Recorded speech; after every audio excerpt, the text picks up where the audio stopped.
கீழ்ப்படிதலிலிருந்து பிறக்கும் உண்மையான தலைமை. பிரியமானவர்களே, உலகம் சொல்கிறது கட்டளையிடு, அதுவே தலைமை. ஆனால் தேவன் சொல்கிறார் கீழ்ப்படி, அதுவே தலைமை. யோசுவாவை பாருங்கள். அவர் முதலில் தலைவராக இல்லை, மோசேயின் சேவகனாக இருந்தார். கூடாரத்தின் வாசலிலே நின்றார். தேவனுடைய சத்தத்தை கேட்க கற்றுக்கொண்டார்.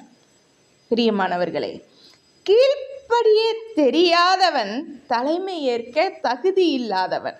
அதிகாரம் கிடைக்கும் முன் நமக்கு அர்ப்பணிப்பு தேவை. யோசுவா தேவனுக்கு கீழ்ப்படிந்தார். அதனால் ஜனங்கள் யோசுவாவுக்கு கீழ்ப்படிந்தார்கள். இது ஒரு ஆழமான நியதி. தேவனுக்கு கீழ்ப்படிதல் மனிதருக்கு அதிகாரமாக மாறும். எரிகோவில் என்ன நடந்தது? சுவர் உயரம் பெரியது, ஆயுதம் இல்லை அவர்களிடம். ஆனால் அவர்களிடம் என்ன இருந்தது? கீழ்ப்படிதல் இருந்தது. 7 நாள் சுற்றச் சொன்னார், சுற்றினார்கள்.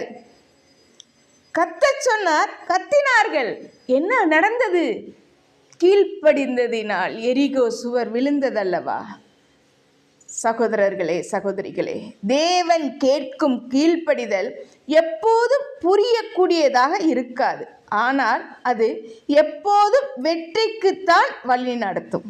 இன்றும் குடும்பத்தில், சபையில், வேலை செய்கிற இடத்தில் நாம் தலைவர்களாக இருக்க விரும்புகிறோம்.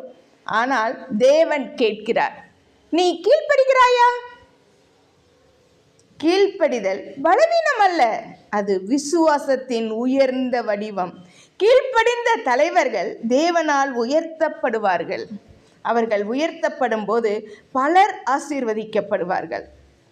யோசுவாவை போல நாமும் தேவ சமூகத்தில் தேவ சத்தத்திற்கு கீழ்ப்படிவோமா? தலைமை பொறுப்பை ஏற்க ஆயத்தப்படுவோமா? கர்த்தர் தாமே ஆசீர்வதிப்பாராக. ஆமென்.